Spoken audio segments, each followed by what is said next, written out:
Shalom, shalom, selamat malam Bapak Ibu yang terkasih di dalam Tuhan Yesus. Kita berkumpul lagi di Jum Sema Adonai ini karena kita mau belajar kebenaran firman Tuhan ya.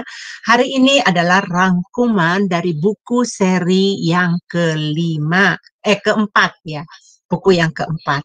Jadi hari ini kita akan belajar apa aja yang sudah kita pelajari dan apa tambahannya ya. Jadi Bapak Ibu inilah untuk pelajaran terakhir dari buku seri yang keempat.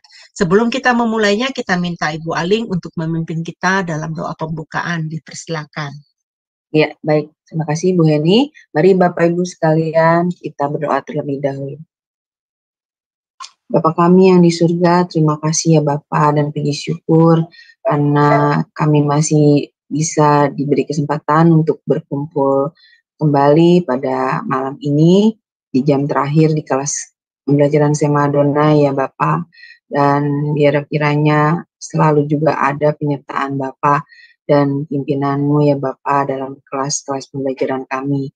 Berkatilah Ibu Heni yang menjadi moderator ya Tuhan dalam kelas kami malam ini, mampukan Ibu Heni untuk bisa melakukan tugas dan kewajibannya sebagai moderator dengan baik di dalam kelas ini, dan juga berkati para operator ya Tuhan yang juga bekerja di belakang layar, mampukan juga mereka untuk bisa melakukan tugas dan kewajibannya juga dengan baik dan lancar. Berkati juga internet kami ya Tuhan, sehingga ketika pembelajaran kelas ini berlangsung tidak ada satu kendala apapun yang akan menghalangi pembelajaran kelas kami karena internet kami. Dan juga berkati hamba-Mu Pak Yudi ya Tuhan yang akan menyampaikan kebenaran firman-Mu.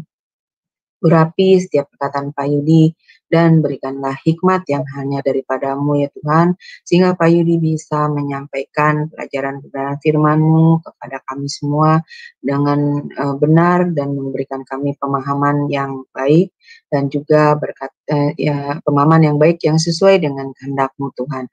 Dan juga berkati kami semua yang berada di dalam ruangan ini maupun yang mendengarkan di live YouTube, buka hati dan pikiran kami Tuhan, dan juga berikan hikmat yang daripada-Mu sehingga kami dapat menangkap pelajaran kebenaran firman-Mu malam ini dengan benar dan juga mendapat pemahaman yang benar, dan mampukanlah firman itu menjadi rema di dalam diri kami, materaikan di dalam hati dan pikiran kami, dan mampukan kami untuk bisa melakukannya dalam diri kami, dalam kehidupan kami bersama, mengajarkannya dan memberitakannya.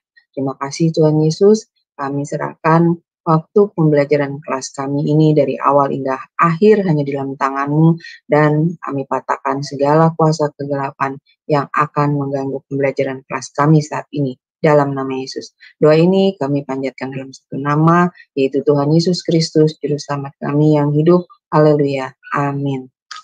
Amin, amin, amin. Terima kasih untuk Waling. Mari kita menonton dan menyimak ya profil dari Bapak Pendeta Yudi. Yes, dipersilakan. Shalom semua, berjumpa kembali dengan Sema Adonai. Dan pada kesempatan kali ini kita akan berkenalan dengan pembicara kita, yakni Bapak Pendeta Yudi M. Lengkong. Dan berikut adalah profil singkat dari beliau. Nama lengkap Pendeta Yudi PM Lengkong, Eskom, MDiv MTH Demin.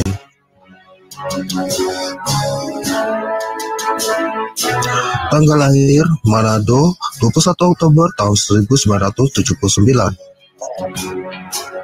Alma Mater Sarjana Komputer Eskom di Universitas Bina Nusantara Jakarta pada tahun 2003. Master of Divinity MDiv di The Presbyterian General Assembly Theological Seminary, Florida, US pada tahun 2010.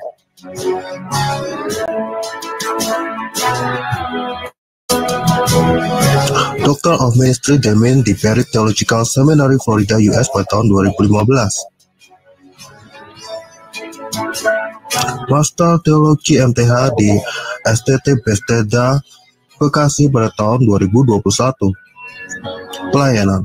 Beliau pernah melayani sebagai pendeta di Gereja Presbyterian Bukit Sion Indonesia di Jalan Tragawana 1 Nomor 2 Puri Cinere, Depok.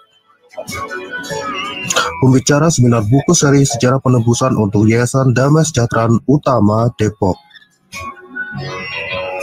Dosen di STTH Gasmos Mission Jakarta. Dan sekarang beliau melayani sebagai pendeta di Presbyterian Bukit Sion Indonesia di Jalan Ciliwung nomor 5 Purwantoro, Kecamatan Blimbing, Kota Malang, Jawa Timur.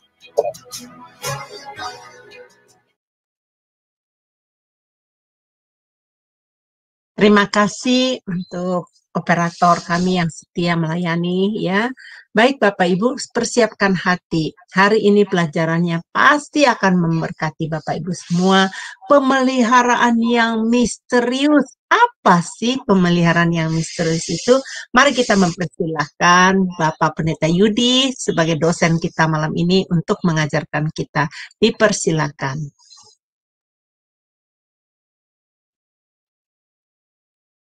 Ya, shalom Bapak Ibu sekalian.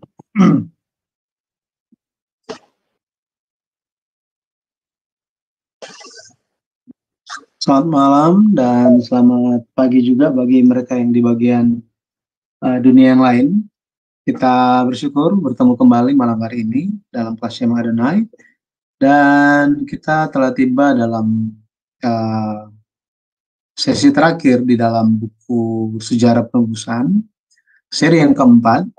Dan mengenai hal ini kita lihat sesuai dengan tema bukunya, yaitu pemeliharaan yang misterius dan ajaib.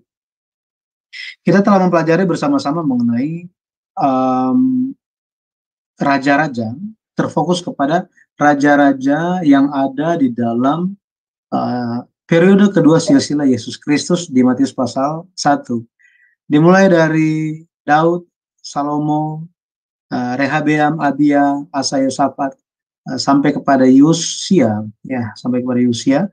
Kita telah melihatnya, nggak semua, tetapi kita telah melihat beberapa raja, berkenal dengan mereka, dan melihat bagaimana penyelenggaraan penebusan dari Allah itu mengalir di dalam zaman mereka.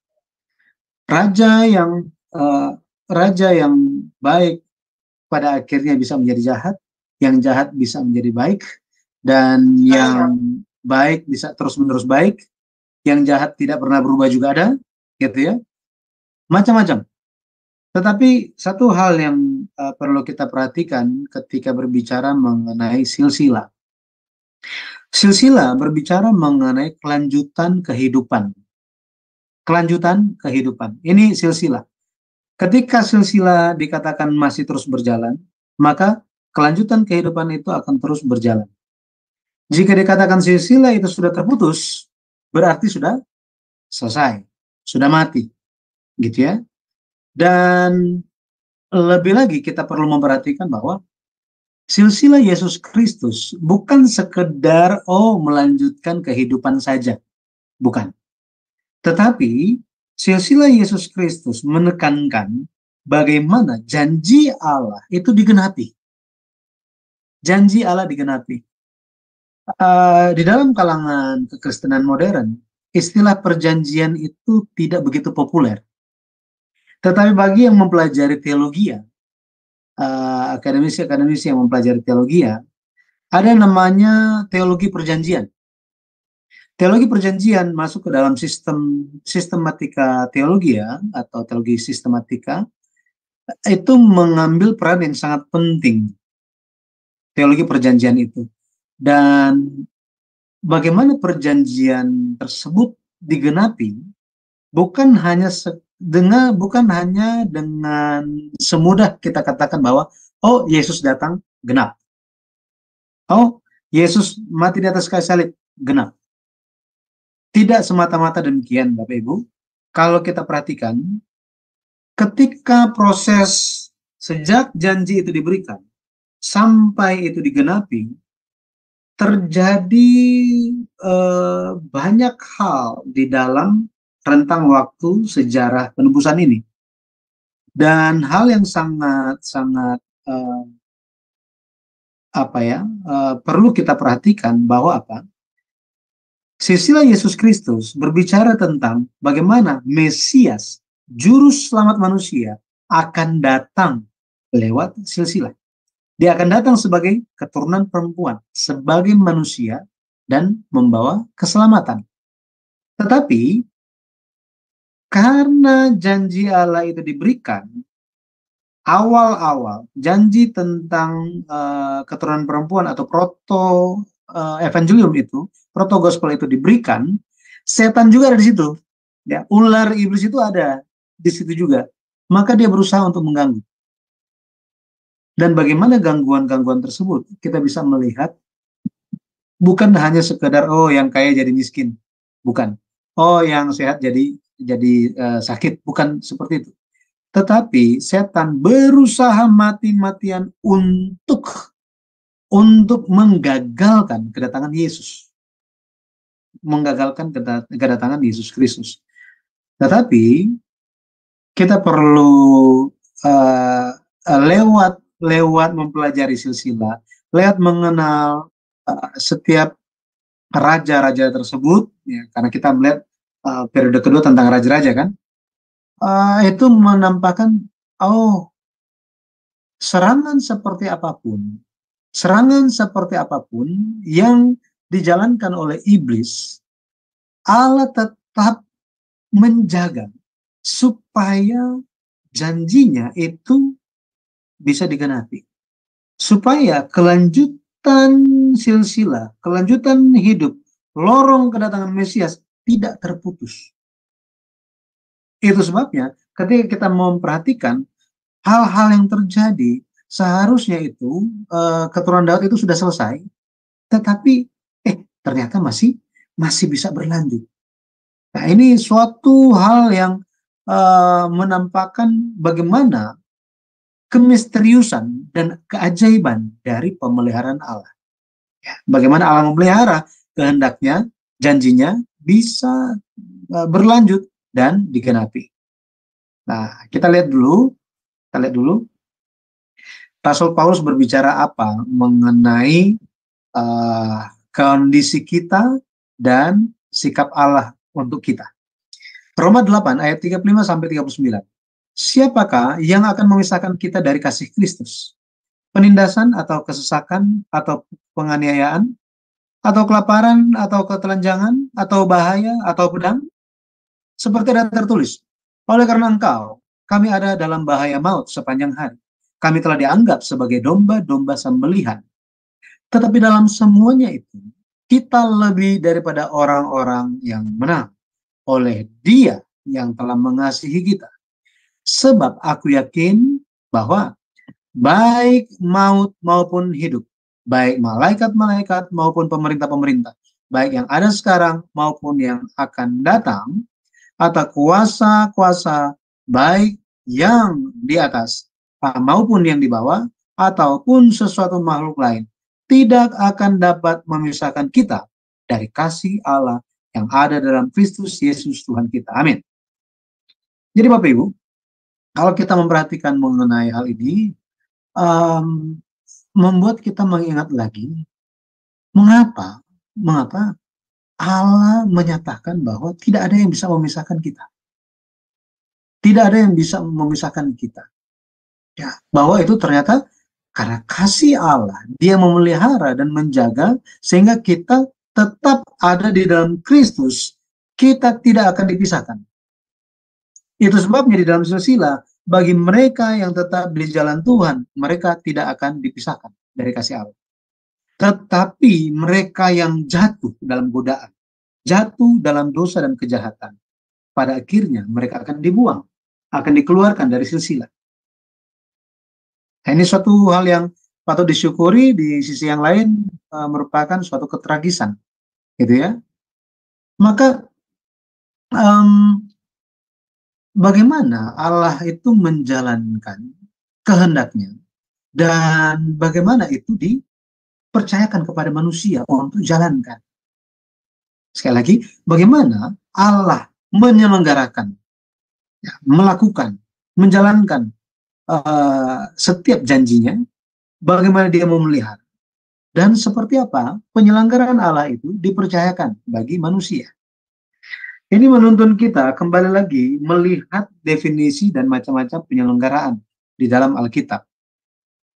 Kalau kita lihat definisi penyelenggaraan penebusan dari Allah, kita semua sementara hidup di dalam satu masa yang dikenal, masa yang panjang yang dikenal sebagai sejarah penebusan.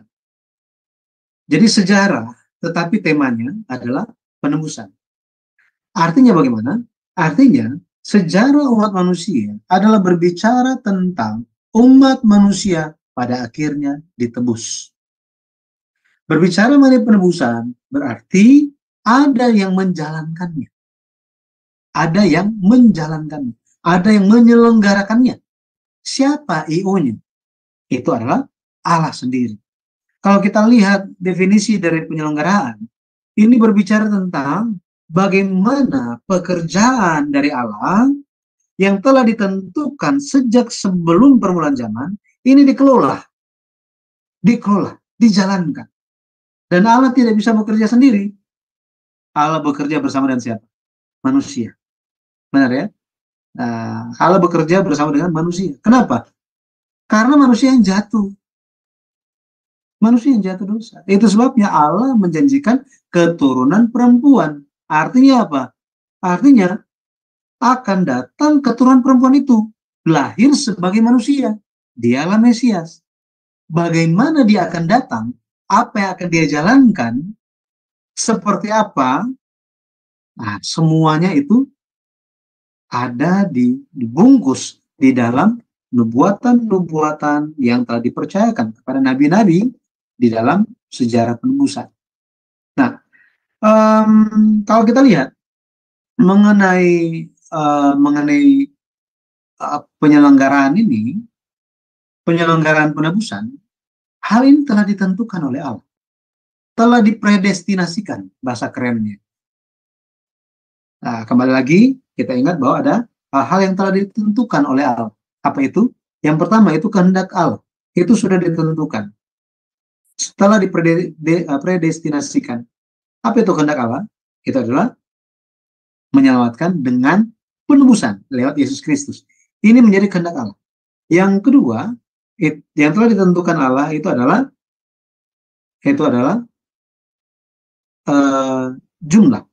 jumlah yang diselamatkan. Nah, hanya Tuhan yang tahu ya. Kita nggak tahu. Tetapi hanya Tuhan yang tahu. Nah, kita harus masuk ke dalam jumlah itu. Dan ada juga jumlah yang tidak diselamatkan. Ya, seperti itu. Siapa yang masuk ke dalam jumlah, siapa yang tidak, bergantung kepada apakah orang tersebut masuk kepada kehendak Allah atau tidak. Jika dia masuk ke dalam kehendak Allah, dia ada kehendak Bapa, maka dia telah ditentukan masuk ke dalam jumlah itu. Jika tidak, bye-bye. Makanya sangat penting, gitu ya. Kemudian waktu itu telah ditentukan. Ada jangka waktu, ada mulai, ada selesai. Nah, penyelenggaraan oikonomia bahasa Yunaninya dari kata oikos dan nemo, artinya mengelola atau mengatur sebuah rumah. Nah, kata ini mengatur rumah jika diterapkan kepada orang yang melakukan, ini bicara tentang orang yang mengatur, orang yang menyelenggarakan, atau bahasa Alkitab lainnya itu pengawas. Ini pengawas. Kita pernah dengar ada bendahara. Bendahara itu juga mengatur, ya, mengatur. Jadi pengelolaan, tetapi pengelolaan ini milik Allah. Dan apa yang dikelola? Sejarah penebusan, penyelenggaraan sejarah penebusan. Contoh hari ini kelas sejarah penebusan diadakan bersama dengan atau di channel Cahaya Terang, ya, Cahaya Firman, ya. Ya, Cahaya Firman. Cahaya Firman, gitu ya, Shema Adonai. Jadi ini semua sementara kita jalankan untuk menggenapi bagaimana sejarah penebusan itu, gitu ya, menggenapi penyelenggaraan sejarah penebusan. Maksudnya bagaimana? Dengan kita menjalankan seperti ini, pada akhirnya ada banyak orang yang bisa lebih mengenal Tuhan, lebih mempersiapkan diri, bercermin melalui Alkitab. Melalui pelajaran-pelajaran ini kita bisa merenungkan dan introspeksi diri. Ya, apakah kita masuk dalam raja yang awalnya baik, endingnya jahat, atau awalnya kita jahat, jadinya baik, atau tiada berubah dari awal sampai akhir, atau ya biasa-biasa saja, cuek aja, yang penting iman sendiri. Semuanya itu ada. Semuanya itu ada. Gitu ya. Tetapi semuanya diperkenalkan kepada kita. Makanya penyelenggaraan ini memiliki jenis-jenisnya. Kita pernah belajar ini ketika mempelajari buku yang pertama. Jadi ini sekaligus refreshing gitu ya. Penyelenggaraan yang pertama itu dikatakan penyelenggaraan Allah di dalam iman. Maksudnya apa? Penyelenggaraan Allah ini tidak bisa dimengerti tanpa iman. Jadi ada seorang kebetulan saya lagi lihat shorts di YouTube, dan ada seorang yang meninggalkan Kristus. Dia berkata begini, semua kitab suci itu ada norma-normanya, ada etika, ada nilainya, dan sopan. Kecuali satu, Alkitab. Vulgar, dibilang. Vulgar, tidak ada malu, tidak ada sopan. Wah, saya jadi marah kan dengar itu. Kenapa? Kenapa orang ini tidak bisa mengerti Alkitab? Kenapa? Karena dia tidak memiliki iman. Nah ini, tidak memiliki iman. Sehingga tidak bisa memahami penyelenggaraan Allah yang ada di dalam kitab Kidung Agung, bahkan yang ada di kitab Zakaria, kitab Yeskiel, dan lain-lain. Dia tidak memahami. Itu sebabnya bagaimana Allah itu menyelenggarakan sejarah penebusan tanpa iman, mohon maaf, tidak akan bisa memahami. Mau sampai kapanpun. Ya. Jadi ketika kita benar-benar merindukan mengenai hal ini, kita berdoa mengenai hal tersebut, ya, pada akhirnya dengan iman itu bagi kita akan disingkapkan. 1 Timotius 1 ayat yang keempat, ataupun sibuk dengan dongeng dan silsilah yang tiada putus-putusnya, yang hanya menghasilkan persoalan belaka dan bukan tertib hidup keselamatan yang diberikan Allah dalam iman. The administration of God which is by faith. Jadi administration di sini adalah oikonomia, bahasa Yunaninya. Oikonomia dari siapa? Dari Allah. Ya, yang diberikan dalam iman. Bisa dipahami dalam iman. Di luar iman tidak akan bisa. Tanpa iman, maka ketika kita membaca Alkitab, membaca silsilah-silsilah, maka kita akan lihat itu sebagai hal yang sia-sia. Buat apa itu ditulis? Atau kita hanya tidak peduli. Tetapi dengan iman, ketika kita melihatnya dengan iman, kita pun bisa memahami dan mengerti penyelenggaraan Allah.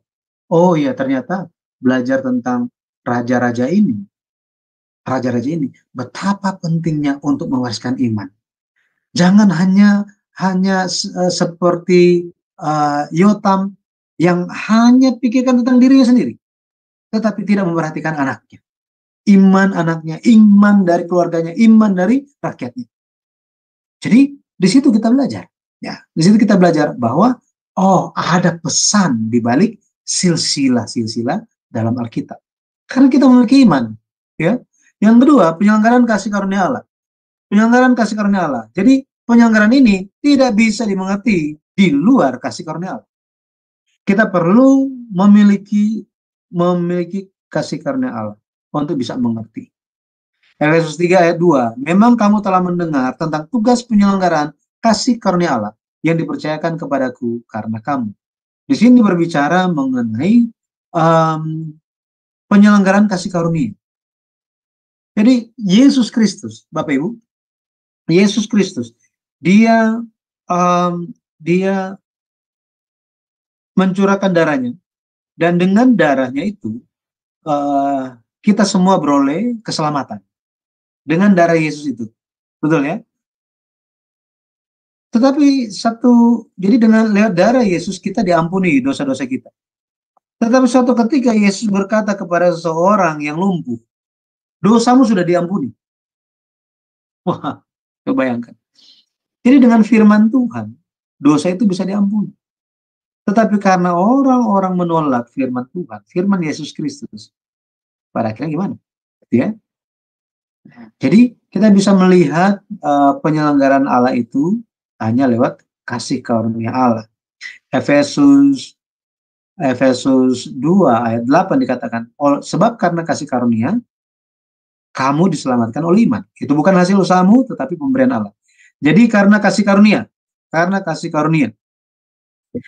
kerajaan Israel Utara itu hancur di tahun 722 sebelum Masehi. Kerajaan Israel Utara. Kerajaan Israel Utara dimulai dari Yerobeam yang Allah janjikan. Ini lewat Nabi Tuhan telah dinubuatkan. Jika engkau Yerobeam hidup di dalam jalan-jalan Daud, maka keluargamu akan kudirikan untuk selama-lamanya. Ya. Tetapi masalahnya apa? Yerobeam menyimpang. Dia menyimpang dari kasih karunia Allah. Dia yang bukan siapa-siapa menerima kasih karunia Allah, tetapi dia tidak mau menjalankan penyelenggaraan kasih karunia Allah itu. Pada akhirnya dia jatuh dan ya dia kena kutuk, gitu ya. Dia dan keluarganya, Yerobeam dan keluarganya. Demikian juga Ahab. Maka kerajaan Israel Utara dari awal sampai akhir itu nggak ada raja yang baik. Satu pun nggak ada. Raja yang baik, nggak ada satupun. Pada akhirnya mereka dihancurkan. Padahal kalau kita lihat gitu ya, penyelenggaraan kasih karunia dari Allah itu dipercayakan kepada mereka, tetapi mereka dilewatkan begitu saja. Kemudian yang ketiga, penyelenggaraan rahasia. Jadi jika Tuhan tidak singkapkan, maka kita tidak akan tahu. Kita tidak akan bisa mengerti. Manusia dengan cara apapun tidak akan bisa mengerti rahasia Allah. Bayangkan, Yesus adalah rahasia Allah. Yesus adalah rahasia Allah. Loh, Yesus rahasia. Loh, kita semua udah tahu kok semuanya. Iya kan, mau rahasia apa lagi? Dikatakan bahwa Yesus adalah rahasia yang telah disembunyikan selama berabad-abad di dalam Allah. Efesus 3 ayat 8 dan 9. Kepadaku yang paling hina di antara segala orang kudus telah dianugerahkan kasih karunia ini untuk memberitakan kepada orang-orang bukan Yahudi kekayaan Kristus yang tidak terduga itu. Dan untuk menyatakan apa isinya, tugas penyelenggaraan rahasia yang telah berabad-abad tersembunyi dalam Allah yang menciptakan segala sesuatu. Jadi Rasul Paulus, kita perlu dari antara kita mungkin ada yang pernah mempelajari hermeneutika, ilmu tafsir, ya, menafsir Alkitab. Kalau kita lihat menafsir Alkitab itu ada berbagai macam metode, ya, berbagai macam metodenya. Hanya yang paling mendasar kita perlu memperhatikan bagaimana Yesus Kristus menjelaskan dirinya lewat kitab Perjanjian Lama. Metode ini digunakan juga oleh rasul-rasul yang lain setelah Yesus terangkat ke sorga. Yohanes melakukan itu, Petrus, apalagi Paulus. Mereka menjelaskan Yesus, Mesias, Juru Selamat lewat apa? Kitab Perjanjian Lama. Rasul Paulus ketika dia menyadari hal ini, dia menyadari bahwa apa? Oh, ternyata Yesus Kristus itulah rahasia Allah. Tetapi tidak ada yang tahu. Tidak ada yang tahu. Orang-orang hanya tahu, ya, dia datang dari keturunan Yehuda, suku Yehuda, keturunan Daud, tetapi tidak ada yang memahami seperti apa, ya, seperti apa Yesus ini, Mesias ini telah dibicarakan di kitab Perjanjian Lama. Pada akhirnya rahasia itu disingkapkan. Makanya ketika kita memperhatikan raja-raja, kita menemukan ada makna mesianik, ya, makna mesianik lewat raja-raja itu, khususnya raja-raja di Yehuda Selatan, gitu ya. Di Rasul Paulus dia katakan bahwa rahasia ini disingkapkan. Hanya ketika Tuhan singkapkan baru bisa mengerti. Ya. Yang berikutnya, penyelenggaraan kegenapan waktu. Jadi sesuai dengan waktu Allah itu semua digenapi. Semuanya digenapi. Bapak Ibu masih ingat Atalia? Ya, Atalia itu istrinya Yoram. Itu mantunya Yosafat. Ya. Yosafat, ini anak Yoram. Yoram ini menikah dengan Atalia. Atalia setelah kematian anaknya yang bernama Ahazia, dia dia membunuh semua keturunan Daud. Membunuh semua keturunan Daud. Tidak ada yang tersisa. Kecuali satu orang. Yang bernama Yoas. Anak dari Ahazia itu.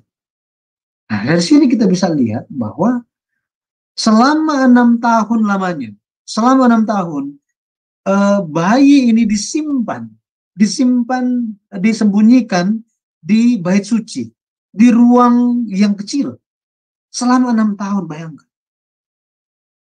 Tetapi setelah genap waktunya, pada akhirnya Yoas, keturunan satu-satunya keturunan Daud yang tersisa, itu diberitakan, diumumkan, dan itu menjadi titik waktu Allah membinasakan semua yang ada bersama-sama dengan Atalia dan juga semua yang bersama-sama dengan dia. Karena waktunya sudah genap.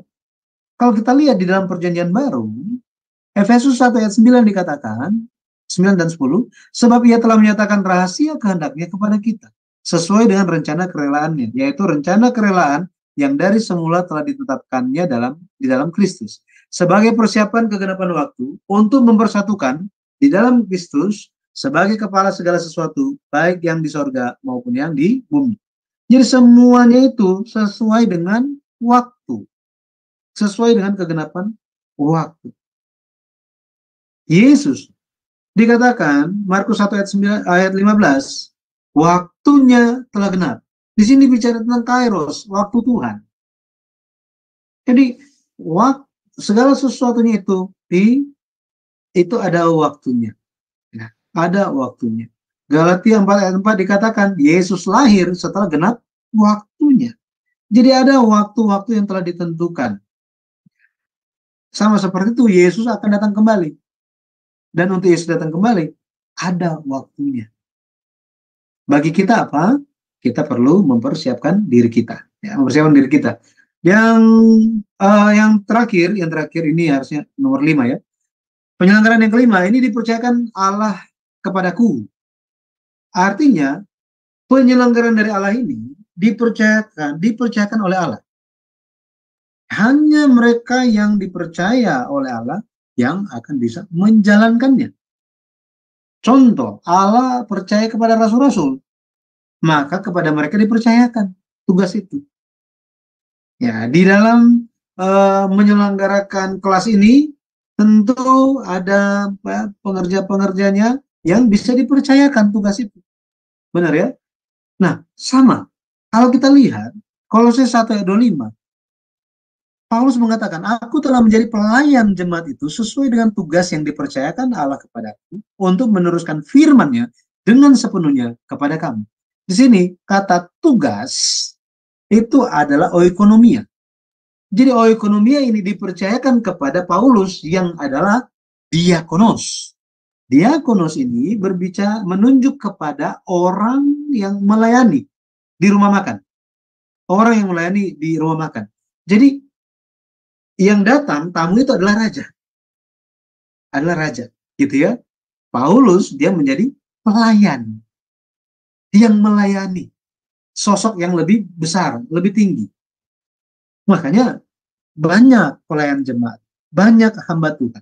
Tetapi hamba Tuhan biasanya yang menjadi lebih tinggi dari yang lain. Ya, banyak ya. Dia lebih tinggi dari yang lain. Ada wibawa dari seorang hamba Tuhan, tetapi justru karena hamba Tuhan itu ada wibawa, dia harus menjadi pelayan. Dia di bawah. Jemaat lebih tinggi. Kenapa? Karena harus dilayani. Seperti itu. Ya, tapi ada wibawa dari Allah yang diberikan kepada pelayan-pelayan ini. Jadi tugas yang dipercayakan Allah kepadaku, ya, Sebentar ya. Oke. Ini dulu. 1 Korintus 4 ayat 1. 1 Korintus 4 ayat 1. Demikianlah hendaknya orang memandang kami sebagai hamba-hamba Kristus yang kepadanya dipercayakan rahasia Allah. Ya, dipercayakan rahasia Allah ya. Yang akhirnya dituntut dari pelayan-pelayan yang demikian ialah bahwa mereka ternyata dapat dipercayai. Kata pelayan di sini adalah huperetes. Huperetes di sini menunjuk kepada orang yang mendayung di bagian bawah kapal. Bagian kapal paling bawah, gitu ya. Mereka hanya apa? Hanya kerjanya dayung aja dan dayung. Mereka tidak tahu ini arahnya pergi kemana. Yang penting jalankan tugas. Tetapi mereka, huperetes ini, mereka dipercayakan rahasia Allah. Rahasia Allah. Bayangkan, rahasia itu. Bagaimana rencana Allah untuk menyelamatkan manusia yang tersembunyi dalam Yesus Kristus, itu dipercayakan. Seperti apa rencananya? Ini rencana yang rahasia. Dan ini semua dipercayakan. Sama seperti itu bagi kita semua hari ini, kita pun dipercayakan untuk menjalankan penyelenggaraan rahasia ini. Penyelenggaraan penebusan dari Allah. Jadi kita perlu memahami penyelenggaraan Allah, bagaimana cara-cara untuk membimbing orang mengenal Allah, untuk bertumbuh di dalam pengenalan akan Allah, mengerti hati Tuhan itu seperti apa. Pada akhirnya bisa memiliki rahasia Allah. Rahasia Allah. Ya, rahasia Allah. Kadang kalau kita cuma baca Alkitab 1 kali, baca 1 kali dan 2 kali beda kan? Belajar 1 kali dan 5 kali berbeda. Bagaimana kita mengenal Yesus Kristus itu? Kenal 1 kali dan kenal 1000 kali berbeda. Ya, makanya kita perlu bertumbuh di dalam pengenalan kita dan iman kita. Baik. Nah, kalau kita lihat, selain penyelenggaraan, perjanjian ini dipelihara oleh Allah. Tadi di awal saya katakan. Jadi kita lihat bagian berikutnya, ciri khusus perjanjian yang dicatat dalam Alkitab. Perjanjian Allah yang pertama itu adalah perjanjian yang berdaulat. Sepihak. Ya, sepihak. Makanya ekspresinya adalah perjanjianku. Karena ini berdaulat, karena ini sepihak, karena ini perjanjian Allah, Allah pastikan itu digenapi. Digenapi. Yang kedua, perjanjian Allah adalah perjanjian yang kekal. Sifatnya kekal. Contoh, perjanjian busur atau perjanjian pelangi dengan Nuh. Kejadian 9 ayat 16. Jika busur itu ada di awan, maka aku akan melihatnya, sehingga aku mengingat perjanjianku yang kekal antara Allah dan segala makhluk yang hidup, segala makhluk yang ada di bumi. Jadi perjanjianku, perjanjian Allah itu kekal. Kekal. Tuhan sudah janji kepada kita, Dia akan menyelamatkan kita. Asal kita percaya, asal kita tetap ada di dalam jalannya, Dia pasti akan menggenapinya.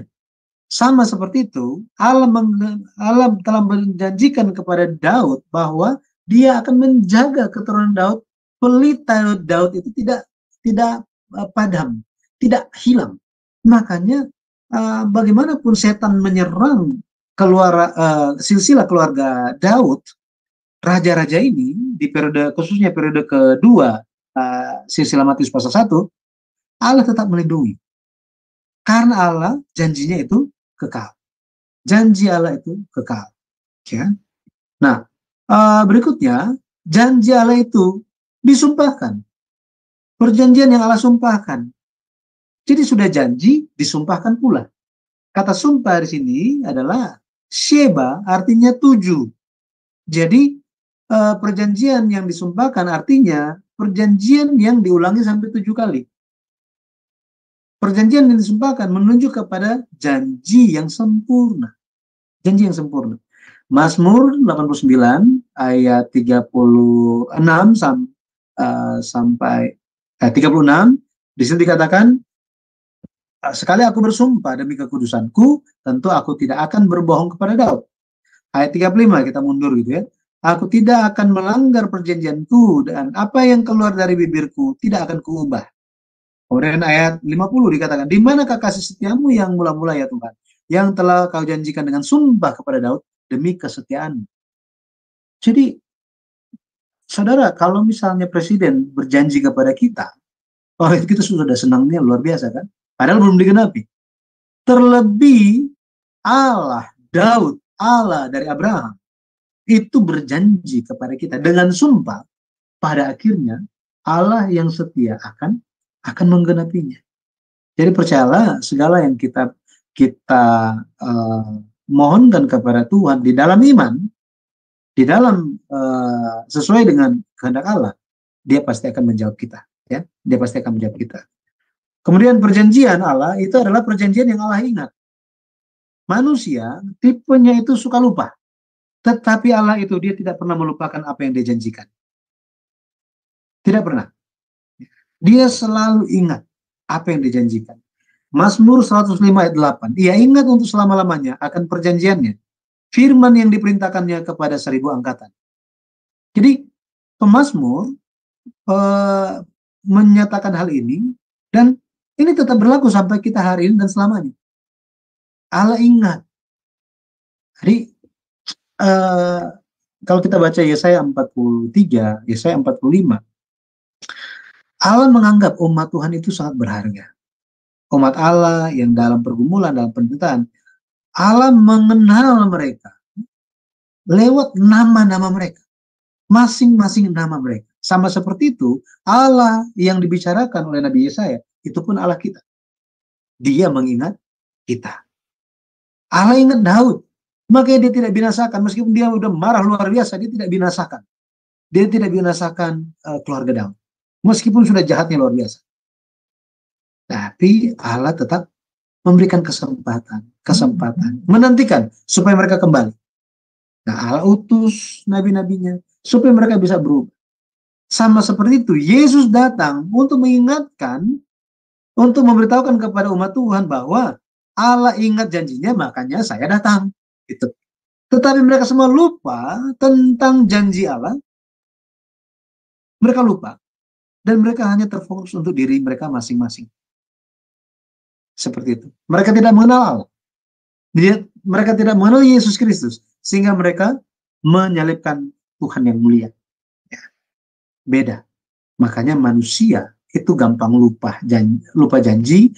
Allah ia ingat. Mazmur 106 ayat 45. Ia ingat akan perjanjiannya karena mereka. Dan menyesal sesuai dengan kasih setianya yang besar.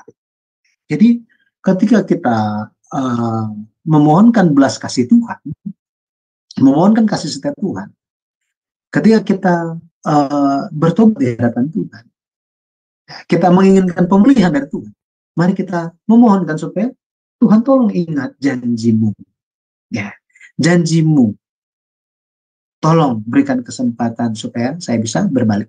Jadi kalau kita lihat, karena Allah ingat janjinya, maka Allah mengeluarkan orang Israel dari Mesir, dari perbudakan Mesir. Keluaran 2 ayat 24, Allah mendengar mereka mengerang, lalu ia mengingat kepada perjanjiannya dengan Abraham, Ishak, dan Yakub. Maka Allah melihat orang Israel itu, dan Allah memperhatikan mereka. Bayangkan. Allah memperhatikan mereka, katanya. Allah ingat janjinya. Keluaran 3 ayat 7 dikatakan, aku telah memperhatikan dengan sungguh-sungguh kesengsaraan umatku di tanah Mesir, dan aku telah mendengar seruan mereka yang disebabkan pengarah-pengarah mereka. Ya, aku mengetahui penderitaan mereka. Sebab itu aku telah turun untuk melepaskan mereka dari tangan orang Mesir dan menuntun mereka keluar dari negeri itu ke suatu negeri yang baik dan luas. Jadi Allah yang sama memperhatikan kita semua. Allah yang sama memperhatikan kita semua. Dia pun pasti akan melawat kita, ya, melawat kita, dan pada akhirnya setiap janjinya itu digenapi. Apa sih yang belum digenapi? Janji Allah yang belum digenapi bagi kita? Tinggal satu, Bapak Ibu. Tinggal satu yang belum genap. Apa itu? Tuhan datang lagi, ya kan? Tinggal satu itu aja. Itulah yang kita nantikan. Makanya mari kita mengalami setiap penggenapan janji Tuhan dalam kehidupan kita. Ya. Sama seperti Allah telah menjalankannya di dalam silsilah raja-raja itu. Nah, sebagai penutupnya, kita lihat ringkasan periode kedua di Matius pasal 1. Kalau kita baca Matius 1 ayat 17, dikatakan ada 14 keturunan dari Abraham sampai Daud, 14 keturunan dari Daud sampai pembuangan ke Babel, dan 14 keturunan dari pembuangan ke Babel sampai Kristus. Nah, di sini dari Daud sampai pembuangan ke Babel katanya. Mengenai hal ini, periode pertama dari Abraham sampai Daud kita telah bahas di seri sejarah penebusan yang ketiga, ya, buku yang ditulis oleh pendeta Abraham Park. Dan periode kedua itu dibahas, ya kita sudah bahas itu ya, dari Daud sampai ke pembuangan ke Babel. Pembuangan ke Babel kita akan bahas nanti di dalam buku yang kelima. Nah, karena itu memfokus kepada pembuangan ke Babel sampai Kristus datang. Nah, kalau kita lihat pembagiannya, periode pertama itu merupakan sejarah dari 1163 tahun. Sejak Abraham lahir sampai Daud jadi raja di Yerusalem. Periode kedua itu sejak Daud sampai pembuangan ke Babel. Sampai pembuangan ke Babel itu sekitar 460 tahun. 460 tahun. Nah, kalau kita lihat jumlah generasinya tetap sama 14 tapi tahunnya beda jauh. Gitu ya. Maka ada generasi-generasi yang dihilangkan. Matius 1 ayat 12 di situ dikatakan sesudah pembuangan ke Babel, Yekonya memperanakan Sealtiel memperanakan Serubabel. Artinya apa? Artinya pembuangan pertama, nanti kita akan belajar mengenai ini. Pembuangan pertama terjadi di tahun 605 sebelum Masehi. Pembuangan kedua di tahun 597 sebelum Masehi. Itu adalah tahun Yekonya atau Yoyakin dibuang ke Babel. Gitu. Makanya kita dapat periode kedua itu dari tahun berapa? Dari tahun 1003 sebelum Masehi, yaitu tahun Daud menjadi raja di Yerusalem, sampai 597 Masehi, sebelum Masehi. Tahun Yekonya dibuang ke Babel. Ini dia raja ya. Nah, pembuangan ketiga itu adalah tahun yang sama juga Yerusalem diratakan. Bait suci dihancurkan. Itu tahun 586 sebelum Masehi. Nah, periode ketiga itu dari tahun 597 sebelum Masehi sampai Yesus lahir di 4 SM. Ini adalah sejarah 593 tahun. 593 tahun. Ya. Nah, kalau kita lihat mengenai sejarah raja-raja ini, tahun-tahun mereka memerintah, bagaimana naik turunnya pemerintahan itu pada akhirnya mengajarkan kepada kita bahwa naik turunnya sebuah kerajaan itu bergantung kepada bagaimana raja itu bersandar atau memegang Tuhan atau tidak. Apakah dia ada di jalan Daud atau tidak. Ini yang menjadi faktor penentu. Faktor penentu. Nah, kita telah melihat contoh-contohnya di dalam Alkitab, kita tidak bahas semuanya, tetapi raja-raja itu menjadi contoh yang sangat baik. Contoh yang sangat baik. Bagaimana mereka pada akhirnya jatuh di dalam dosa dan mereka pun dibuang. Gitu ya. Mereka dibuang. Ada yang bahkan dihilangkan dalam silsilah. Semuanya itu terjadi dalam pemeliharaan Allah.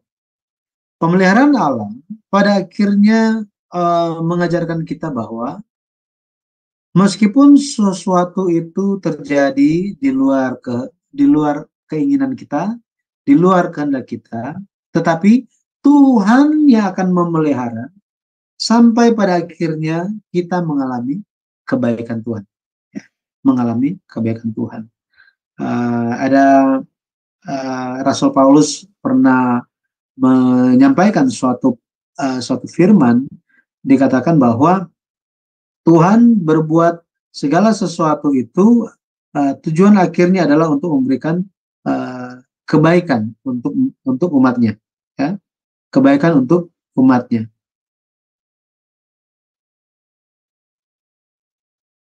Kebaikan untuk umatnya. Kita baca Roma 8 ayat 28. Ayat terakhirnya. Kita coba lihat. Roma 8. Sebentar ya. Oke. Roma 8. Kita lihat Roma 8 ayatnya ke-28. Ayat 28. Di situ dikatakan, kita tahu sekarang bahwa Allah turut bekerja dalam segala sesuatu untuk mendatangkan kebaikan bagi mereka yang mengasihi Dia, yaitu bagi mereka yang terpanggil sesuai dengan rencana Allah. Raja-raja di dalam periode kedua sisi Yesus Kristus di Matius pasal 1 menggambarkan bagaimana Allah ingin melakukan kebaikannya di dalam masa-masa kehidupan mereka. Tetapi mereka yang mengasihi Allah akan mengalami kebaikan Tuhan. Mereka terpanggil sesuai dengan rencana Allah. Tetapi ada yang menolak rencana Allah yang baik itu. Dan mereka berakhir sebagai orang-orang yang tidak mengasihi Allah.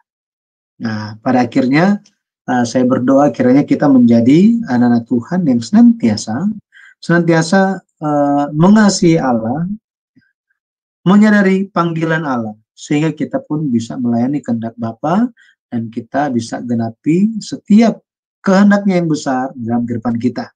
Dan kita akan mengalami keajaiban, kemisteriusan dari Allah, bagaimana Dia memelihara kehidupan kita, dan kita bisa menjadi kesaksian, menjadi saksi bagi banyak orang. Demi kemuliaan Tuhan. Nah, Tuhan Yesus memberkati. Saya kembalikan kepada moderator.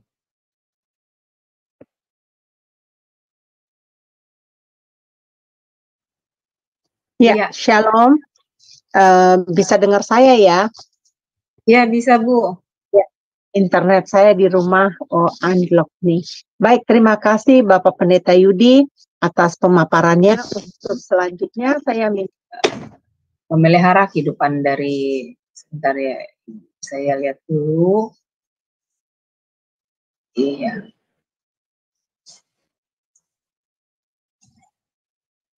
Iya. Jadi bagaimana Allah itu memelihara kehidupan umatnya itu dengan yang mengasihi Dia. Ya, Allah itu sudah memelihara dengan bermacam-macam cara penyelenggaraan ya. Pertama yaitu Allah sudah memelihara kehidupan dari umatnya itu dengan kita itu harus percaya dengan iman. Kalau tanpa iman kita maka tidak akan bisa mengerti, dan juga Allah juga memelihara dengan kasih karunia-Nya. Dengan tidak ada kasih karunia dari Allah, maka kita juga tidak akan bisa memahami apa yang jadi kehendak Allah. Dan juga Allah sudah memelihara kehidupan kita dengan, sebentar ini saya lupa, baik panjang banget Ibu, dengan sesuai waktu Allah. Jadi segala sesuatunya ada waktunya bagi Allah untuk kita, umatnya yang sudah dipelihara olehnya. Dan oleh karena itu, karena Allah sudah memelihara kehidupan kita, nah maka kita tidak perlu lagi takut ya Bu Heni.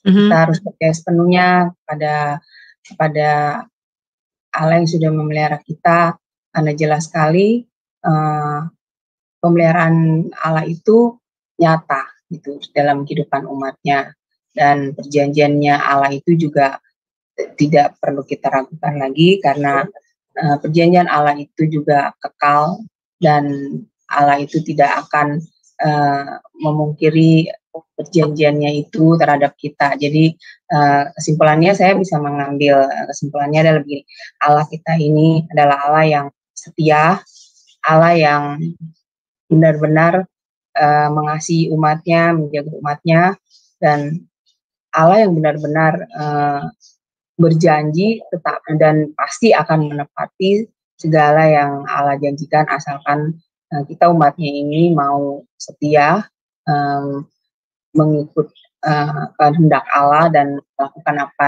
apa yang menjadi kehendak Allah itu. Seperti itu sih Bu Heni, saya menangkapnya.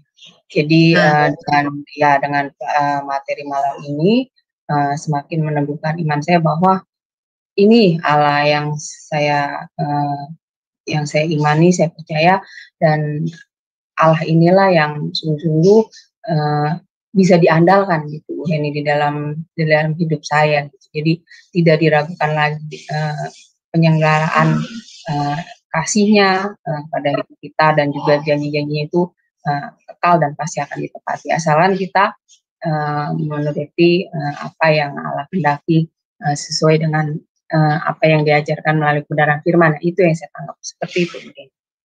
Iya. Sekali, terima kasih. Bagaimana Bapak Pendeta Yudi? Apakah tadi yang dipaparkan Aling itu menurut Pak dosen bagaimana nih? Ya, terima kasih sudah menyimak. Dan tadi saya lupa sertakan mengenai pemeliharaan gitu ya. Pemeliharaan itu berbicara mengenai kalau kita memahami makna pemeliharaan itu secara umum, oh ya, Allah memelihara, menjaga, melindungi, dah selesai gitu ya. Tetapi sebenarnya pemeliharaan dari Allah itu lebih terfokus secara khusus, sehingga ada tindakan-tindakan khusus, gitu. Ya, tindakan-tindakan khusus dalam bahasa Inggrisnya dijelaskan itu sebagai providence, gitu ya. Providence ini bukan hanya berbicara mengenai Allah memelihara manusia, menjaga, melindungi itu saja, tetapi bahwa tindakannya itu mencakup semua, ya, bahkan kepada masa depan. Ini bahkan kepada masa depan. Nah, jadi pemeliharaan, Pendeta Abraham IV menyatakan begini, pemeliharaan itu kegiatan Allah secara terus-menerus dalam mencapai tujuan yang ditentukan. Ini kegiatan Allah yang secara terus-menerus dalam mencapai tujuan yang ditentukan oleh Tuhan untuk menggenapi semua yang telah dipredestinasikan, gitu. Maka ini merupakan kegiatan terperinci dari Allah. Makanya Yesus ketika di hari Sabat dia melakukan pekerjaan menyembuhkan orang. Orang-orang Farisi itu mereka protes dan mereka bilang, loh, sekarang kan hari Sabat, memang nggak ada hari yang lain untuk bisa sembuhkan orang, hari lain aja, gitu kan? Yesus marah, Yesus kesal, dan Yesus bilang apa? Bapakku bekerja sampai hari ini, maka aku pun bekerja. Orang Yahudi nggak bisa paham mengenai hal ini, nggak bisa paham bahwa apa? Allah itu bekerja. Mereka berpikir bahwa setelah Allah menciptakan 6 hari lamanya, di hari ke-7 Allah beristirahat sampai di zaman mereka. Sampai hari ini mungkin mereka masih berpikir Allah itu masih istirahat gitu. Tetapi istirahat Allah, Sabat Allah itu hancur gara-gara Adam jatuh dalam dosa. Itu sebabnya bagaimana Allah bekerja, dia tidak pernah tidur. Pemazmur katakan apa? Tidak pernah tertidur penjaga Israel. Hebat kan? Nah, sama seperti itu Allah terus bekerja. Yesus bekerja dengan terperinci. Artinya apa? Allah ikut campur, ya, campur tangan. Makanya ruang lingkup dikatakan dalam buku Sejarah Perbudakan Syria keempat, ruang lingkup pemeliharaan Allah itu mencakup hal yang sangat-sangat luas, ya, sangat-sangat luas, melampaui ruang dan waktu. Melampaui ruang dan waktu ini luar biasa, luar biasa. Maka apa? Kita bisa mengerti kedaulatan pemeliharaan Allah itu, providence of the Lord of God, sampai Yesus bilang apa?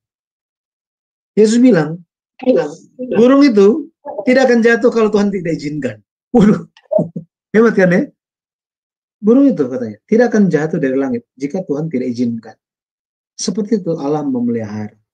Dan semua Allah pelihara, Allah jalankan dengan detail untuk apa?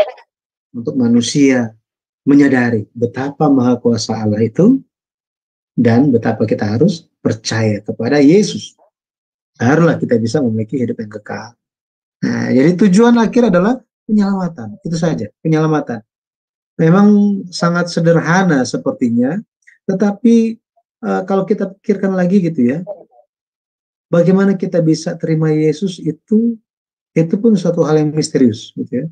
Bagaimana kita bisa ada hari ini, kalau lihat lagi di belakang apa hal yang kita sudah alami, loh kok kita bisa di sini gitu ya, bisa kumpul sama-sama. Saya dulu, nah ini kesaksian, saya dulu main band, saya itu punk rocker waktu kuliah gitu ya, rambutnya berdiri-diri itu, mana ada terpikir untuk jadi pendeta, tidak ada. Makanya itu suatu hal yang misterius, bagaimana Allah bekerja. Dan bagaimana Allah bekerja juga bagi masing-masing kita yang hadir hari ini. Allah bekerja dengan luar biasa. Ya, dia ikut campur. Yang terpenting jangan kita mengeraskan hati, tapi kita buka hati kita. Ya, seperti itu, Ibu. Ya, makasih banyak Bapak Pendeta Yudi. Berarti pemeliharaan Allah itu dari pada mulanya sejak kejatuhan manusia dalam dosa sampai saat ini terus menerus Allah kita bekerja ya, itu sangat luar biasa. Tadi ada poin yang keempat, tadi Bapak Pendeta mengatakan penyelenggaraan yang dipercayakan kepadaku oleh Allah. Berarti di dalam ayat Kolose 1 ayat 25 tadi ada kata pelayan. Pelayan itu adalah diakonos yang dipercayakan Tuhan. Nah, dengan sekarang saya melihat begitu banyaknya orang yang mau menjadi hamba-hamba Tuhan. Ya, pokoknya mereka terpanggil katanya. Apakah itu ada perbedaannya dengan orang-orang yang mau menginjil, yang mau melayani, dan mereka mau menjadikan diri mereka evangelis, pendeta, ya, apa segala macam gitu. Nah, setahu saya di dalam gereja kita bahwa diaken, penatua itu diangkat, ya, dipilih. Nah, baru mereka ditetapkan. Nah, bagaimana dengan yang di luar sana marak begitu? Mereka memilih diri mereka sendiri. Nah, apakah dengan poin yang keempat ini itu termasuk atau enggak ya, Bapak Pendeta? Jadi yang pertama, penyelenggaraan Allah itu dipercayakan memang kepada pelayan, gitu ya. Pelayan, mereka yang melayani. Melayani, secara khususnya melayani kehendak Allah itu apa? Itu, ya. Melayani jemaat, pelayan jemaat itu bukannya terus jemaat bilang apa? Oh iya. Jemaat suruh itu, oh iya. Jemaat sana, oh iya.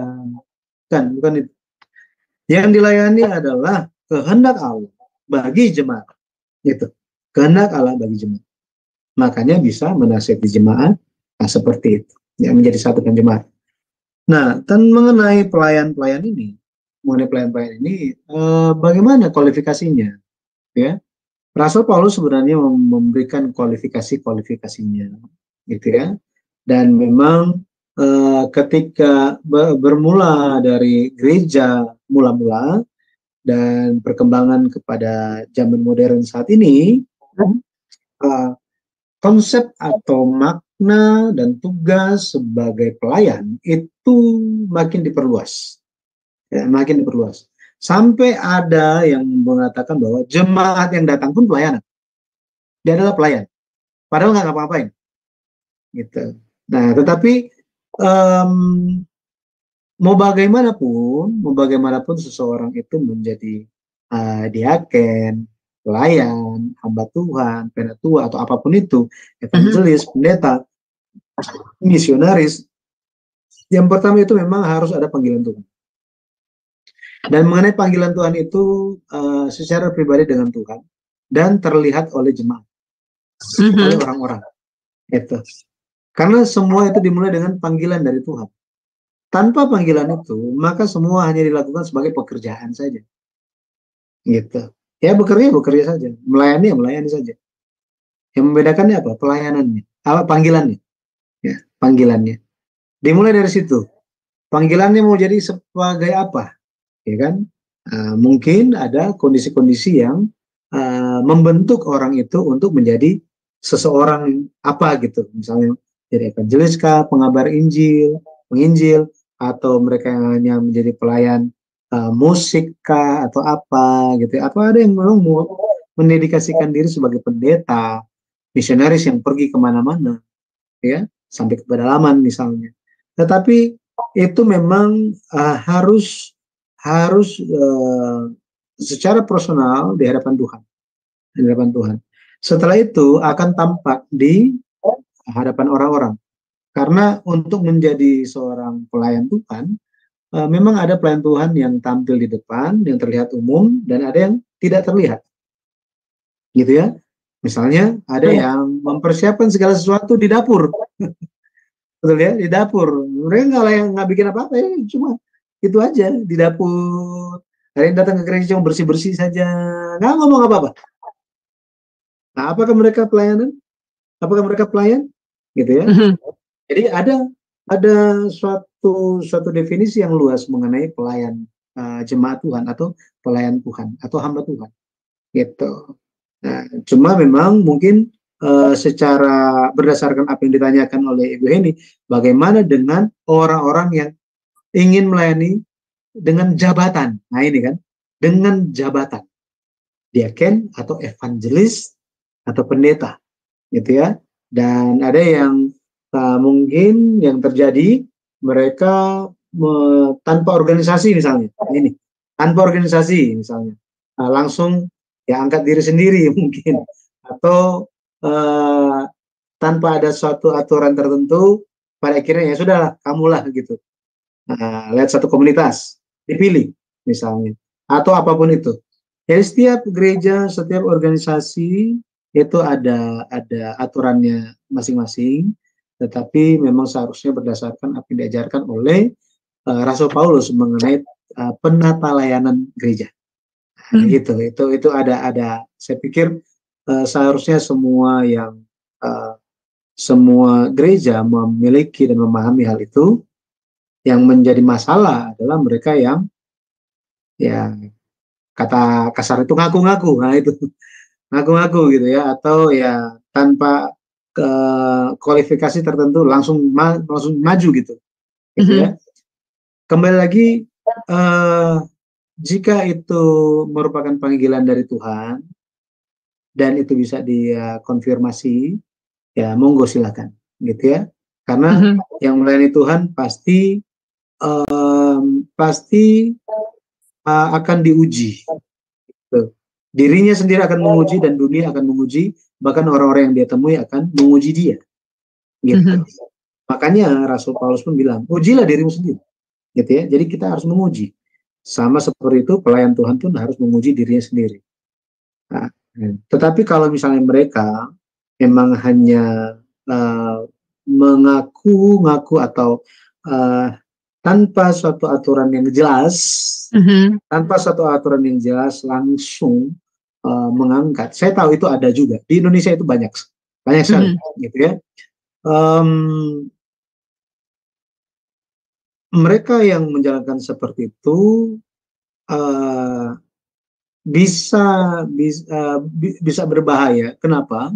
Karena tanpa aturan tertentu yang telah ditetapkan, pada akhirnya bisa menjalankan pelayanan atau apapun itu berdasarkan pikiran sendiri.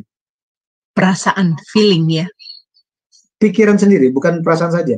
Awalnya itu mungkin perasaan, tetapi itu pada akhirnya pikirannya itu harus ada akal budinya, ada pemahamannya. Nggak bisa untuk orang terpanggil. Rasul Paulus dipanggil, ya kan? Dia orang yang berbeda. Dia ahli Farisi, dia orang Farisi yang mutlak Farisi gitu kan, 100% Farisi. Tetapi dia itu berbalik luar biasa. Itu bukan hanya karena perasaan, tetapi otaknya juga jalan, akal budinya. Ini nggak boleh dipisahkan. Oh, kayaknya saya dipanggil oleh Tuhan. Terus hanya ikut. Oh ya, bagaimana nanti? Ya terserah Tuhan bagaimana. Nggak boleh. Nggak boleh.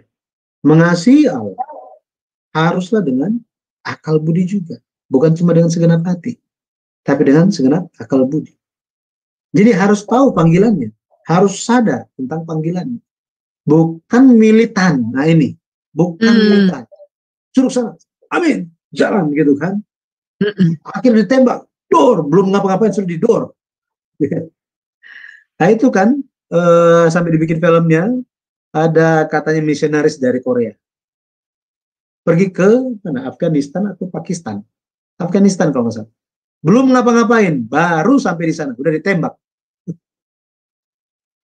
Ya memang banyak itu, Bapak Pendeta, mereka dari aliran dari Korea itu ada satu aliran itu mereka pergi volunteer ke sana. Jadi mereka dikirim untuk melayani di sana. Nah, ada dulu kami pernah alami karena kami dikenalkan oleh salah satu aras nasional, oleh ketuanya aras nasional. Tolong bantu itu kalian kan ada penerjemah Korea, tolong bantu itu ada misionaris dari Korea. Nah, jadi tim mereka itu kita datang waktu itu di UI, kita datang terus ada banyak mereka, ada berapa 20 atau 50 orang. Saya juga pergi waktu itu, banyak sekali mereka anak-anak muda, mereka yang baru mulai kuliah kalau nggak salah, ada yang masih SMA, dan ternyata mereka minta didampingi. Apa yang mereka lakukan? Jadi mereka itu langsung mendatangi masjid dan musola dan menginjil di sana. Dan mereka minta kita yang dampingi untuk terjemahkan, untuk terjemahkan. Dan mereka secara langsung itu militannya luar biasa. Waduh, kita jadi kaget gitu kan. Nah, ternyata ada misi terselubung gitu. Ada misi yang terselubung. Nah, hal yang seperti itu. Bukannya kita tidak boleh martir, bukan. Martir itu jika ditentukan oleh Tuhan untuk kita jalani, maka kita akan jalani. Kita sebagai orang yang percaya. Jangan dipilih. Tetapi Tuhan memberikan kita akal budi. Kita diperlengkapi untuk tahu bagaimana cara kita berbicara dan menyampaikan. Bukannya langsung bodoh amat, hajar saja. Nah itu. Pada akhirnya Injil belum disampaikan sudah mati duluan. Apa yang dimuliakan? Betul. Dan apakah mereka sangat diagungkan di Korea? Enggak. Gereja-gereja Korea justru sangat menyesalkan hal itu. Iya, sia-sia. Orang lagi perang, ngapain pergi ke sana? Gitu. Maksudnya begini, bukannya nggak boleh untuk penginjilan dan lain-lain. Silakan, jalankan. Tetapi gunakanlah akal budinya. Itu intinya. Gunakan akal budi. Jangan hanya membawa perasaan saja. Karena Tuhan menghendaki kita menjadi penyembah-penyembah dalam roh dan kebenaran.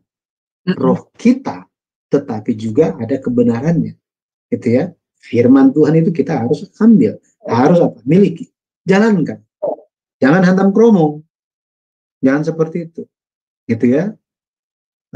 Karena roh Allah itu, roh kudus dari Allah itu akan menuntun, bukan hanya menuntun terus buat perasaan terus, oh ya kalau mati nggak apa-apa, ya udah jalan aja gitu. Nah, tujuan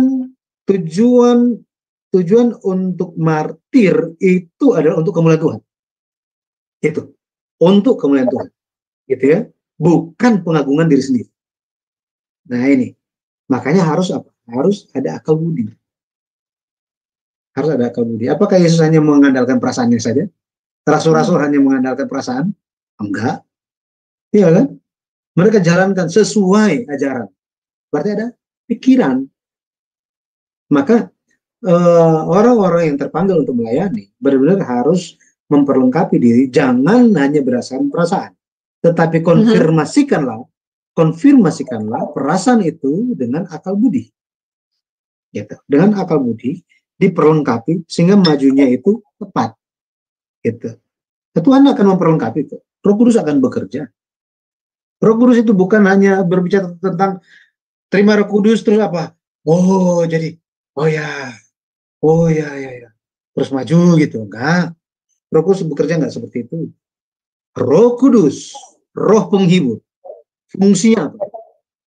Ada dikasih tahu di kitab Yohanes untuk membuat kalian ingat tentang segala yang telah diajarkan Tuhan, untuk menghibur ketika susah, untuk membimbing dalam kebenaran. Dia akan menuntun. Nah, seperti itu. Jadi jangan dipisah-pisahkan, harus jadi satu paket. Gitu. Ya demikian ini. Ya, baik. Iya, terima kasih penjelasannya yang sangat memberkati ya. Ini Ibu Aling, silakan.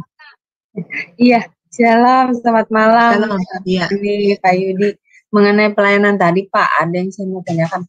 Tadi kan Pak Yudi bilang bahwa melakukan pelayanan itu harus ada panggilan, ya Pak Yudi. Nah, jadi melakukan pelayanan itu bukan karena keinginan hati ya Pak, tapi harus ada, maksudnya bagaimana Pak? Lebih jelasnya harus ada panggilan itu seperti apa gitu Pak, spesifiknya? Ya, kasih Pak Yudi. Baik.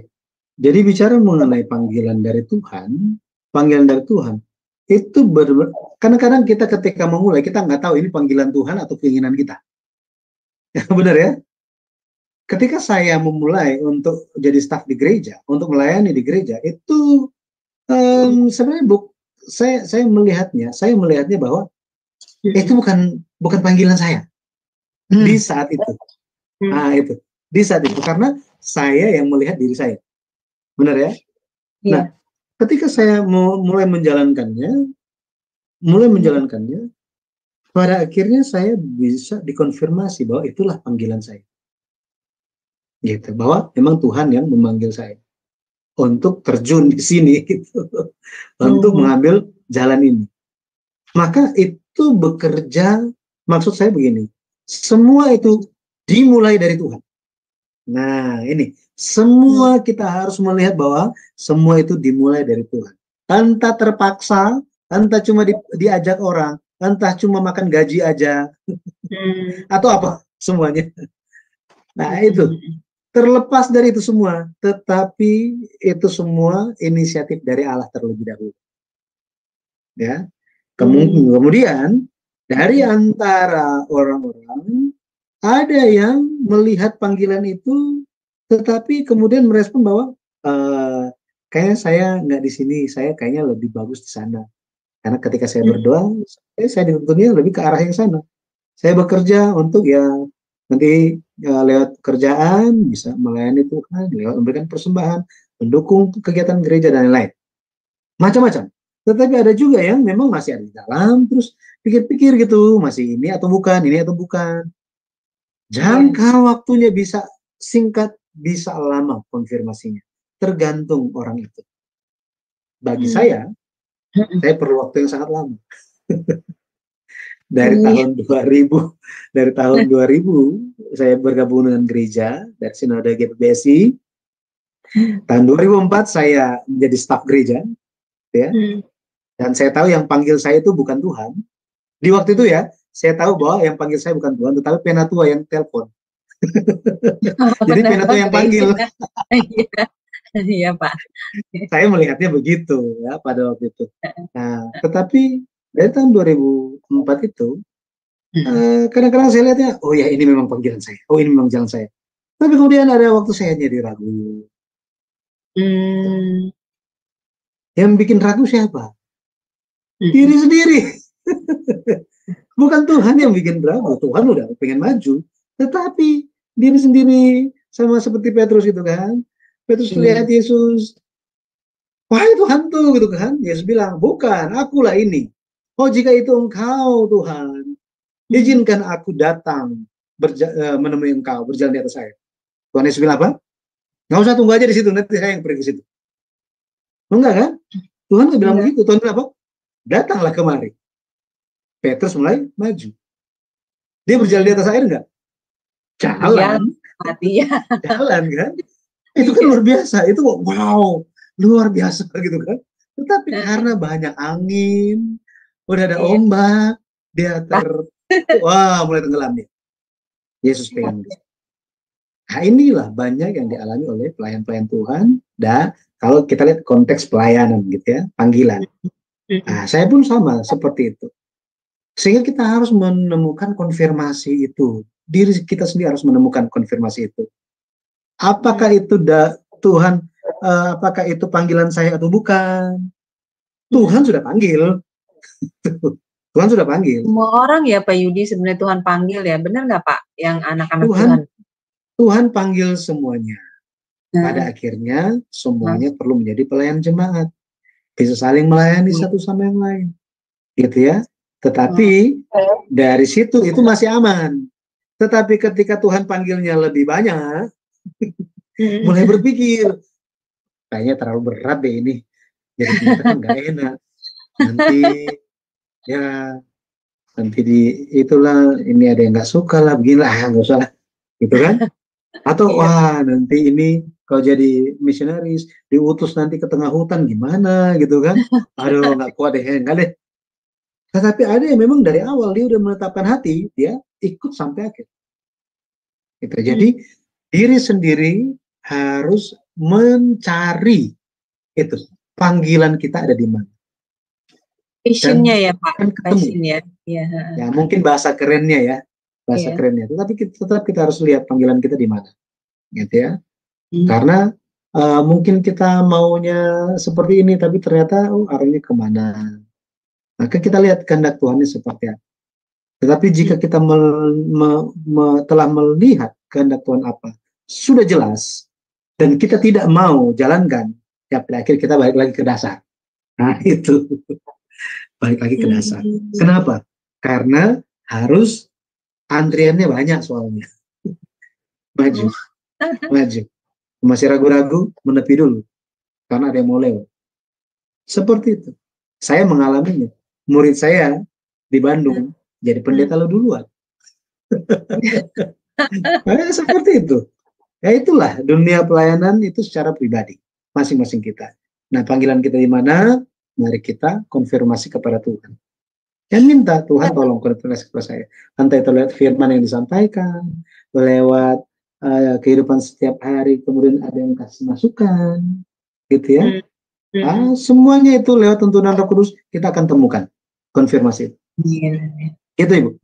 Ya, baik. Terima kasih Pak Yudi untuk pencerahannya. Tuhan berkati. Tuhan berkati. Puji nama Tuhan ya. Ya, jadi Bapak Ibu, hari ini kita sudah selesai mempelajari buku yang keempat. Mungkin Bapak Ibu yang di luar sana belum mengerti apa buku keempat itu buku dari sejarah penebusan. Nanti kita akan minta kepada Bapak Pendeta Yudi untuk menjelaskan kita ya ringkasan isi dari buku seri keempat itu, karena kami sudah mempelajari ya Bapak Ibu, ada di YouTube kami di Cahaya Firman, kami sudah buat playlistnya, jadi pertemuan pertama, kedua, ketiga, dan keempat sampai ke hari ini yang ke-9. Nanti minggu depan kita akan masuk ke buku seri yang kelima. Mungkin Bapak Pendeta Yudi sebagai closing statement-nya bisa menjelaskan mengenai buku sejarah penebusan yang seri keempat ini dan apa-apa saja yang telah kita pelajari, dan mungkin juga apa yang kita pelajari hari ini. Setelah itu tutup kita di dalam doa. Dipersilakan. Terima kasih. Bapak Ibu, periode kedua silsilah Yesus Kristus di Matius pasal 1 dimulai dengan Daud berbuat dosa.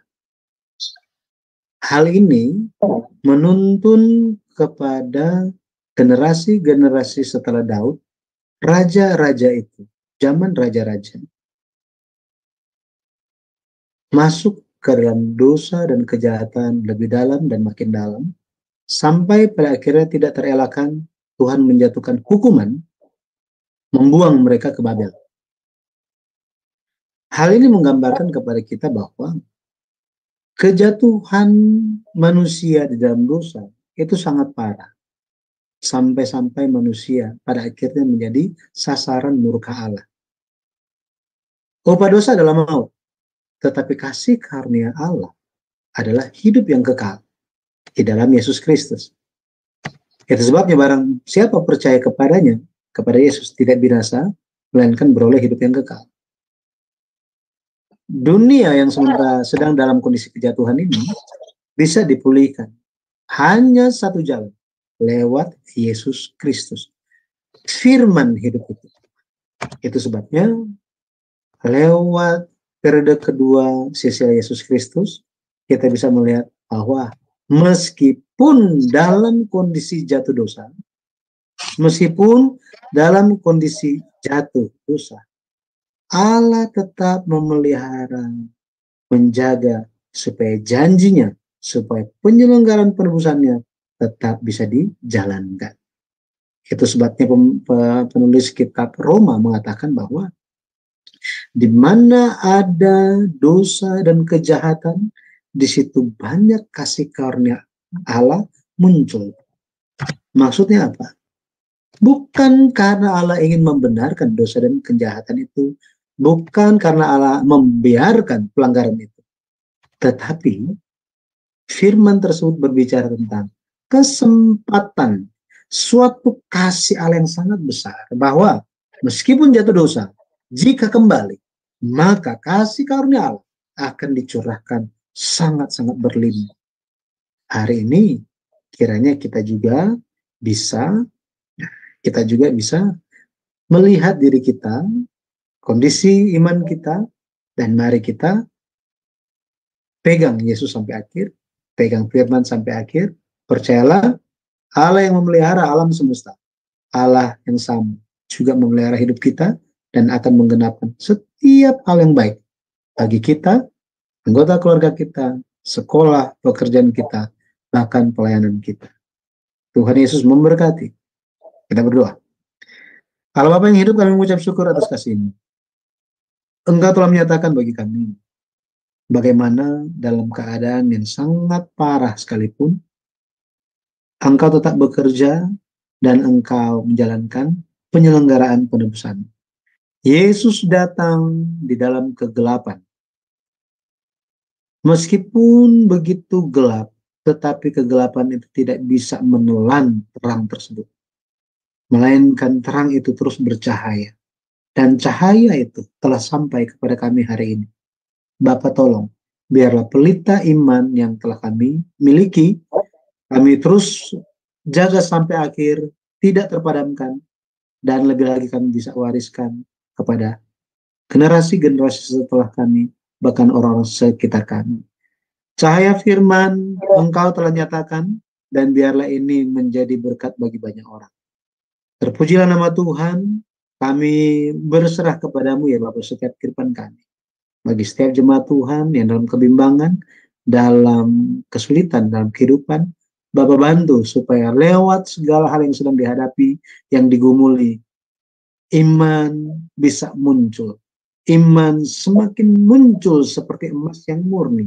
Pada akhirnya kami pun bisa selamat, kami bisa melewati berbagai hal yang sedang kami hadapi, demi kemuliaan Tuhan saja. Satu hal yang kami mohonkan, berilah kepada kami kekuatan untuk bertahan sampai akhir, untuk mengasihi Tuhan, untuk ikut Tuhan, pikul salib sampai akhir. Terima kasih ya Bapak, sampai kami bertemu kembali lagi, biarlah Engkau yang mencurahkan kasih setiamu, kasih karunia-Mu kepada kami semua. Engkau yang memberkati dan menyertai pelayanan dari channel Cahaya Firman ini. Biarlah Bapak Engkau yang dimuliakan, dan Engkau pun yang akan membuat segala pelayanan ini berhasil, menjangkau banyak jiwa, sehingga banyak jiwa pun berbalik dan memuliakan Tuhan. Terpujilah nama Tuhan. Sisa hari ini kami serahkan semua di dalam tangan-Mu. Hamba-Mu berdoa biar Engkau yang beserta dalam setiap pengurus-pengurus yang bekerja, berpartisipasi melayani bersama-sama untuk terselenggaranya channel Cahaya Firman ini untuk kelas sejarah perusahaan ini. Biarlah Bapak Engkau yang memberkati setiap kehidupan mereka dan memberikan berkat doa yang dijawab, jawaban doa bagi setiap mereka yang berseru kepada-Mu. Terpujilah nama Tuhan, kami menaikkan semua syukur kami, semua doa kami hanya di dalam Tuhan Yesus Kristus yang kudus. Amin. Amin, amin. Terima kasih Bapak Pendeta Yudi atas pemaparan pelajaran hari ini ya. Tuhan Yesus memberkati dan kami mengharapkan Bapak Pendeta Yudi masih tetap stay karena ada 2 pertanyaan dari teman-teman yang mau dijawab ya nanti setelah kita ending YouTube ini. Baik teman-teman semua yang di YouTube, saya mau menyampaikan untuk pertemuan Jumat depan, kelas dari Bapak Pendeta Yudi itu adalah kita mulai dari buku Sejarah Penebusan seri yang kelima ya. Jadi Bapak Ibu tolong dicatat dan kembali kepada kami terus di Zoom Sema Adonai ini melalui YouTube kami untuk mengikuti pelajaran-pelajaran firman Tuhan. Tuhan Yesus memberkati.